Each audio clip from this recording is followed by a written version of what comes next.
My name is Hanzo Hasashi!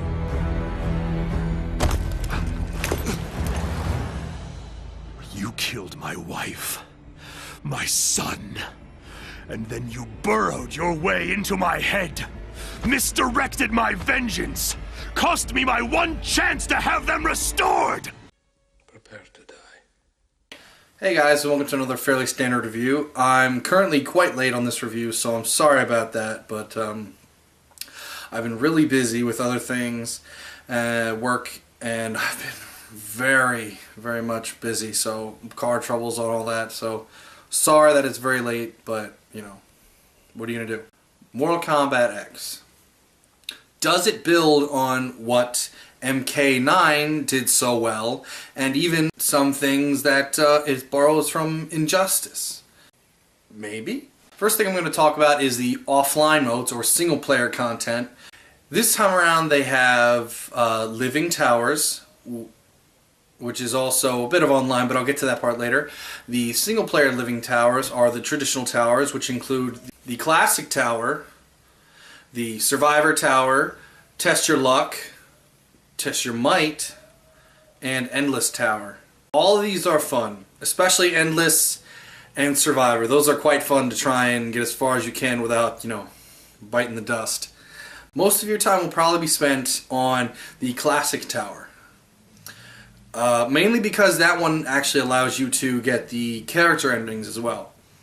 Speaking of characters, in MKX we have 24 characters, 25 if you pre-ordered or have bought Goro.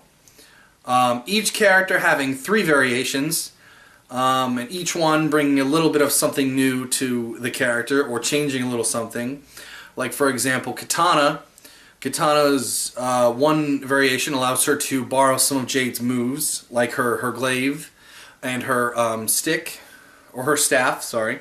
Another variation allows her to be more defensive against projectile spammers, or projectile throwers in general.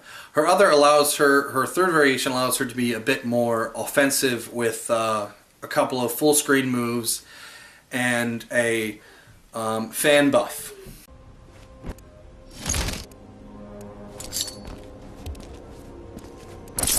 Cassie Cage.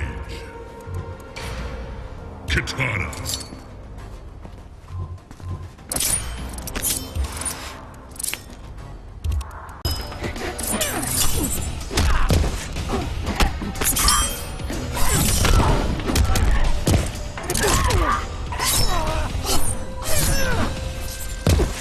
Another example is actually Reptile, whose actual main moves do not change across all 3 variations like Katana's do, although there's some, but Reptile's main distinctions are, one of his variations is that he gains this like stink, like aura around him that causes chip damage as long as you're next to him. Another allows him to become invisible because he doesn't have the invisibility that he had before through all 3 variations. Third variation allows him to slow down time, actually, which is a move he's apparently borrowing from the Flash from Injustice. Also, NetherRealm has brought back a fully fleshed out story mode, yet again, from MK9, Injustice, and even MK vs. DC, which had 2 congruent storylines, obviously one being the MK and one being the DC, but that's neither here nor there. The current one for MKX, the Defenders of Earthrealm, obviously, and Shinnok, who more or less was the main villain of MK4, and this story pretty much picks up right after MK9, and right after at the end of MK9, spoiler alert, so sorry about that if you haven't played it. Shinnok and Quan Chi obviously were a bit involved behind the scenes of Shao Kahn's downfall. This one picks up 2 years after the first MK9, and it picks up with Johnny Cage, Sonya, and Kenshi on their way to Raiden's Sky Temple to help Raiden and Fujin.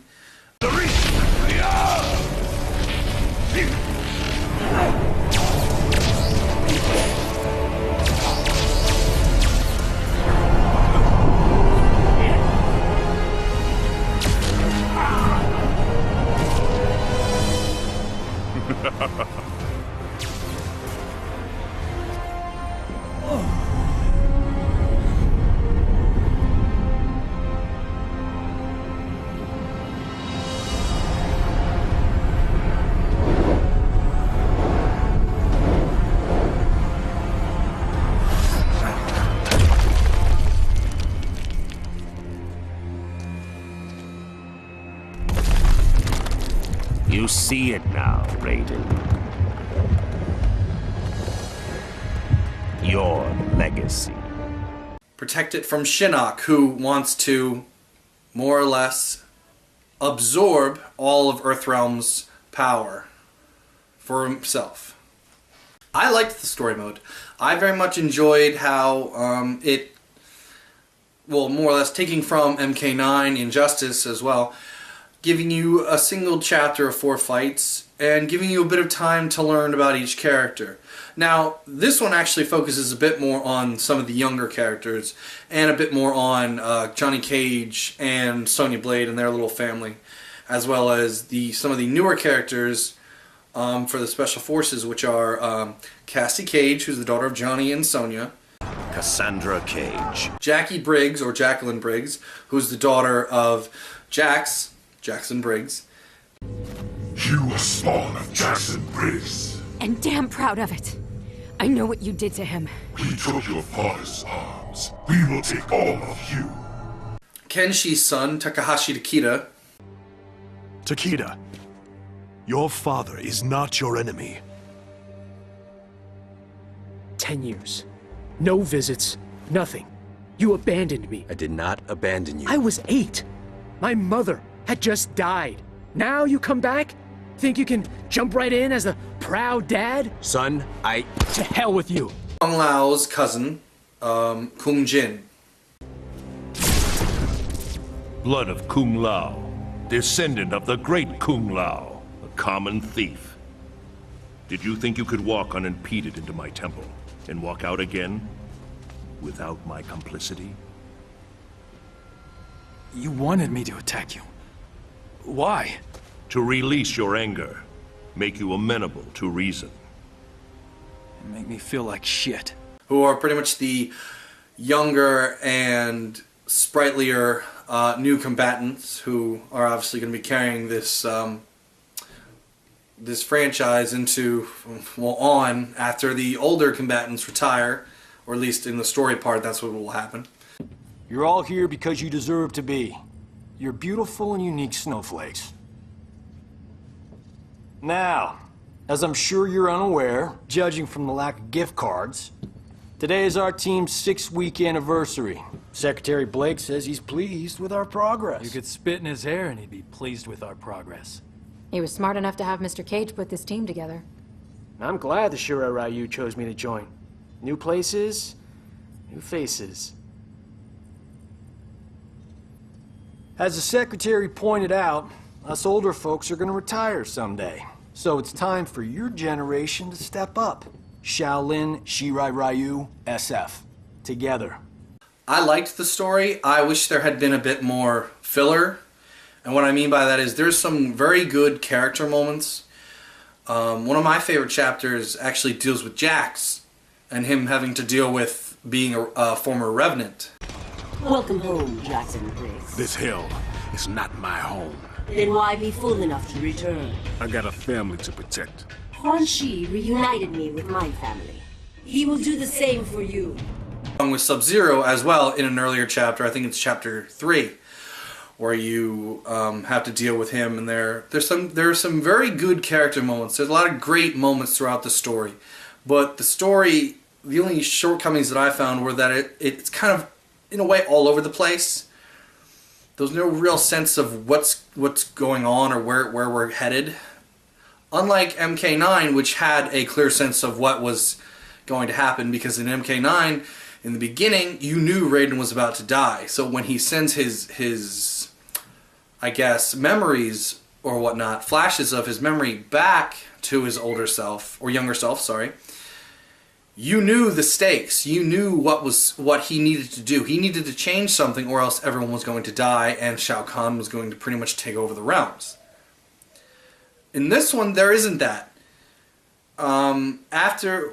It begins with the NetherRealm War, as I said, but after the NetherRealm War, there's a few chapters where you deal with Kotal Khan and Melina, who are in an outworld civil war, with Kotal Khan being the current emperor, and Melina trying to take back her throne, I guess, because Shao Kahn said she could have it, and She's more or less not really actually his spawn, so to speak. She was more or less allowed to rule because of Shao Kahn's decree that she was his daughter, so there you go. But you are not Shao Kahn's true heir. She is a construct formed in Shang Tsung's flesh pits. I saw this. Your best claim to the throne is moot. How dare you! I succeed Shao Kahn by his decree! Succeed him you have, but Outworld demands new leadership. From you, Aztec fool.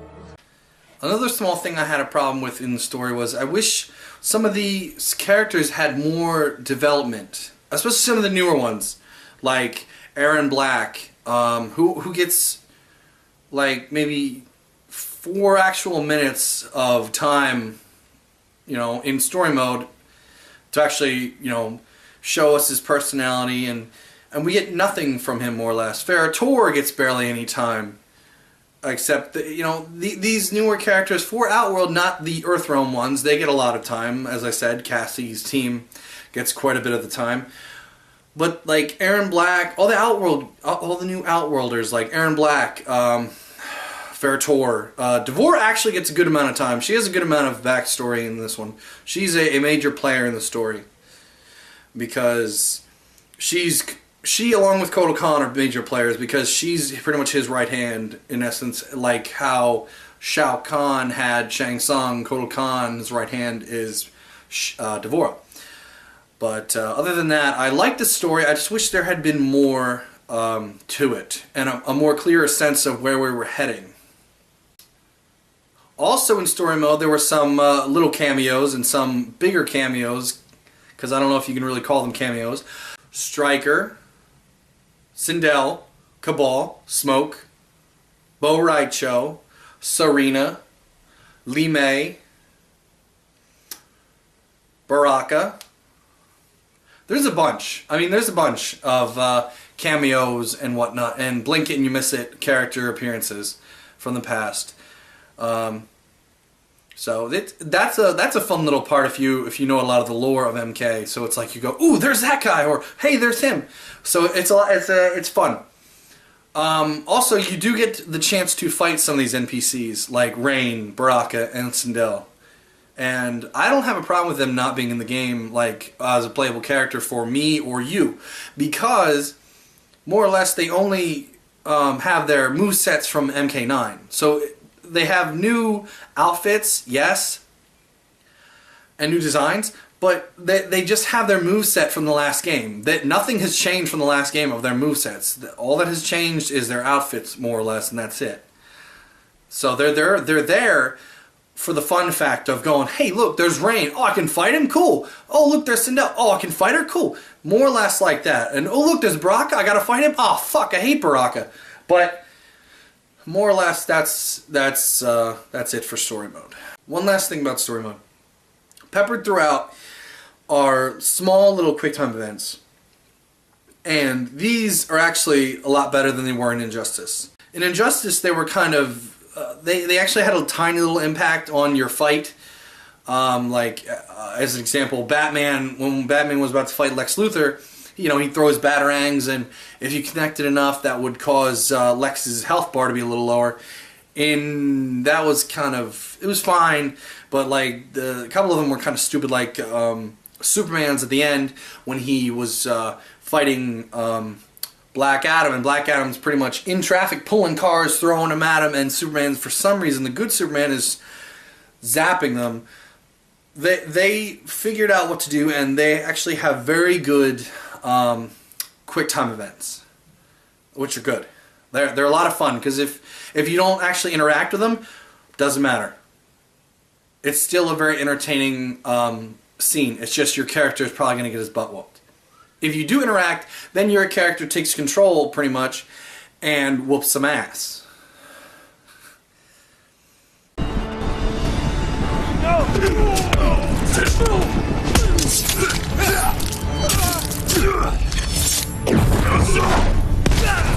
Get over here!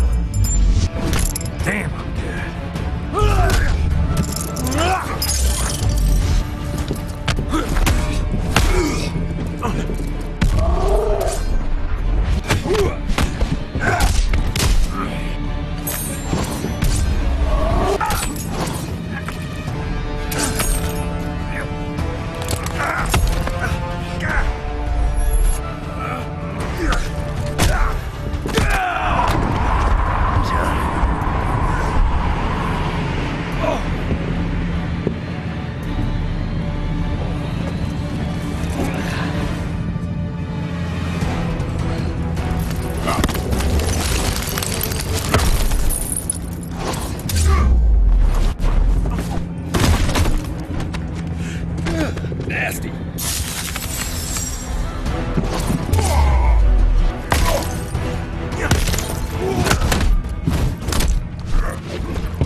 The length. A lot of people have been having a problem with the length. I actually don't have a problem with the length.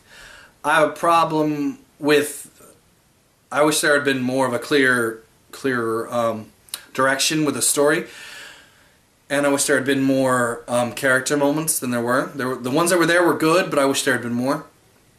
The length is 2.5 hours of cutscenes. That is a lot, okay? That is a 2.5 hour movie of just cutscenes. You have to render the costumes, you got to render the voice, you got to do the voice actors, you got to do build the sets in the computer. You got to render all that shit. You got to do all that stuff. That is a lot. Now, in all honesty, I do wish it was longer, but that's because I love spending time with these characters and in this world. That's the only reason I do. It was longer than Injustice, which was 2 hours.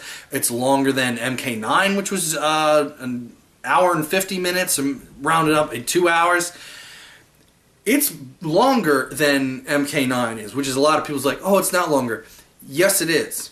The problem with MK9's was there was a lot of filler fights and fights where you were facing 2 opponents, which ratcheted up the difficulty because you're one guy going against 2 guys. Half the time, they're going to whoop your ass. Plus, another problem is, I guess you could say that there was only 12 chapters. And yet again, I said there were filler matches with MK9. Now, MKX is only 12 chapters. Injustice was 12. MK9 was 16. Yes, I wish there had actually been more. I wish they would actually do a chapter for every character, but I understand that you can't. As I said, with length, it's a 2.5 hour movie. It would have probably been 4 hours. That's a lot. That's a lot. If they can do it in the future, please do it. But I understand this time, and I love the story. So I'm going to move on. The costumes look beautiful. The stages look beautiful. There are 13 stages, and they all are beautiful. They also have interactables throughout the stages, taking a page from Injustice, which they made, so they're allowed to do that. The block button is back. Love that. I'm okay with the back to block, but I prefer the block button. I think it adds a bit more skill to it. The characters are more realistically proportioned. Like, the women don't have porn star breasts. They don't look like, porn stars or models with giant breasts. They look more realistic, like MMA fighters or what a woman fighting would look like. Not, oh, I'm distracted by her boobs. Oh, she won. Ah, man. And the men are more realistically proportioned, not these giant dudes with these big ass arms and so, So, more realistic proportions. Costumes are less revealing as well, but they still are amazing. I love all the costumes. They're all, except Reptile, but that's more just because I prefer the original human version of Reptile, where he'd pull off his face and then there was a reptile underneath. I prefer that version, but that's neither here nor there, so that's fine. Also back are fatalities, obviously, considering that's more or less the name of the game with Mortal Kombat. Finish him.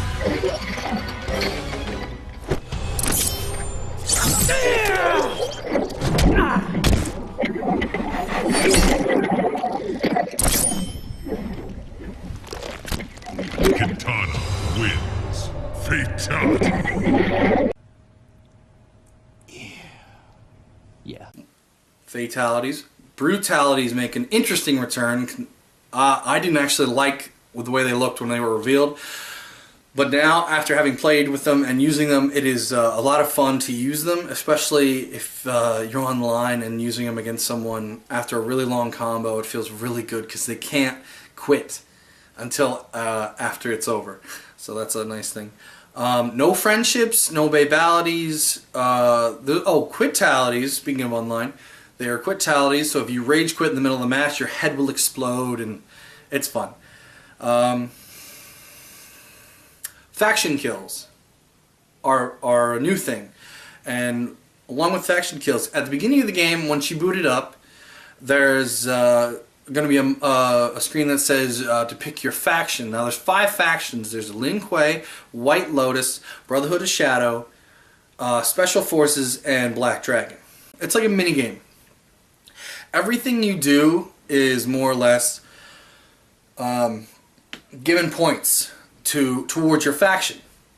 Like, I started off in White Lotus, and as you go through the story, you get points towards your faction. You get faction points. You also get coins.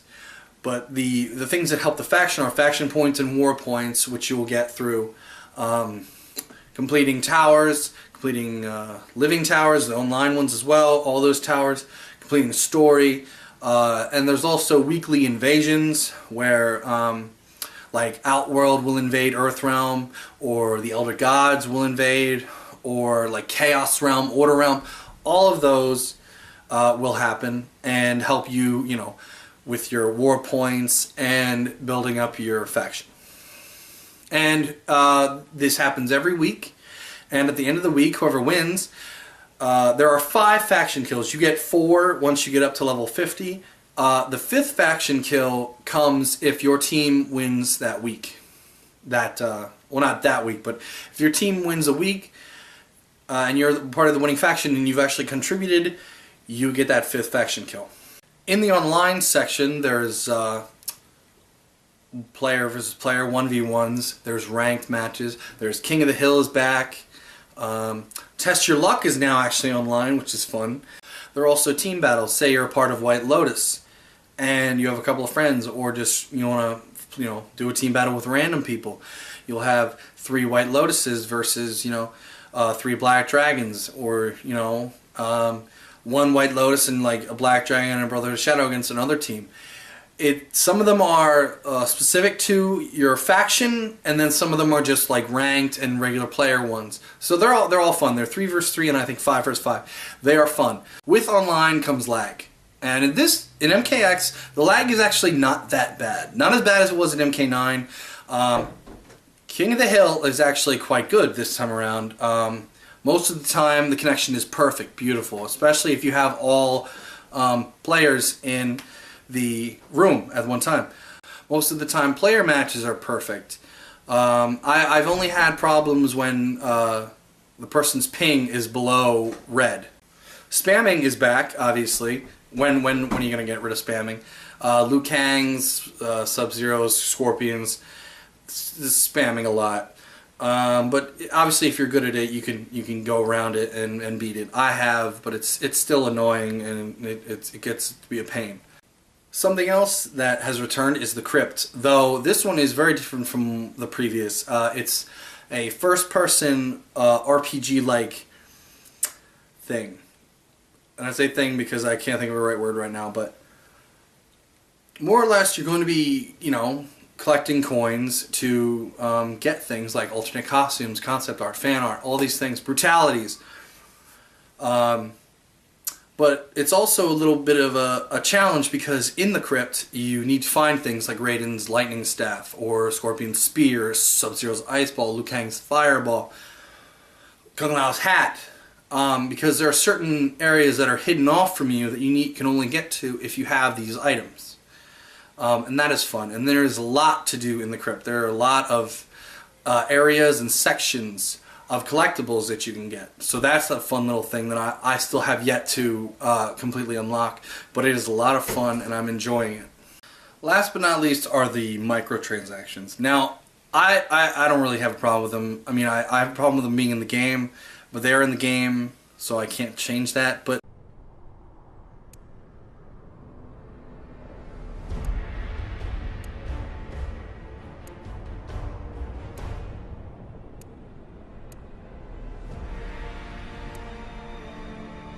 they're easy fatalities in the game, and they're not for me, because I can remember like those 5 button presses, okay?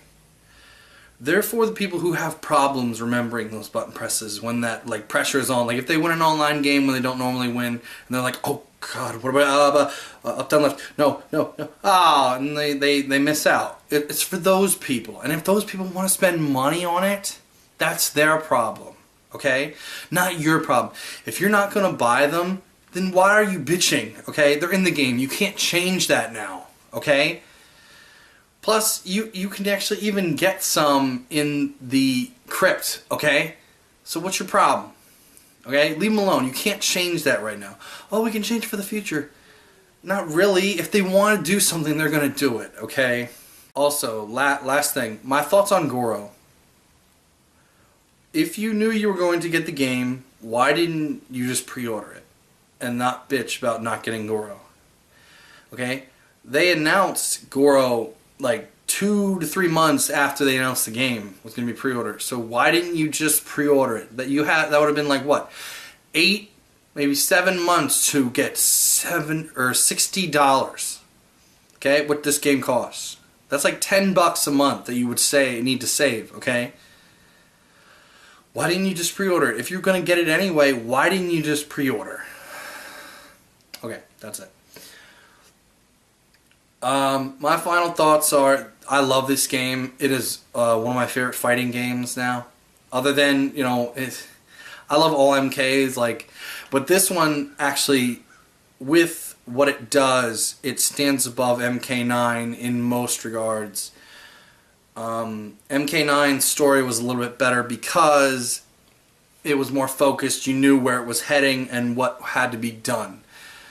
This one's story was a bit more of a mishmash of just kind of, okay, we're going to go here, then we're going to go here, then we're going to go here. And that's about it. So more or less for MKX, I would say it's a 9. I would say buy it. If you're an MK fan, obviously you've probably already bought it, so I'm not talking to you with this part about buying it, because you already bought it. But to anyone else, buy this game. It is a lot of fun, and even if you're not a competitive player or want to be a competitive player or whatever, there's just like MK9, there's so much single-player content that it will not matter if you don't ever go online. I mean, yeah, you might go online and do the Living Towers, and those are fun, but I'm just saying, like, there's so much single-player content that you do not need to worry about you know, playing against this guy and then having lag and, you know, facing a little child who's bitching at you and laughing that you're, you know, oh, you shit, man, I kicked your ass. You know, you're not going to have to worry about that because there's so much content for us that, like, you know, the single person playing at home just by themselves, and that's it. Buy it. It is awesome. That's all I got to say about that. See you on the next one. Should I trust you? Probably not. A trustworthy response. You doing here, Lau? I wish to test your stamina. Well, ring the bell, son.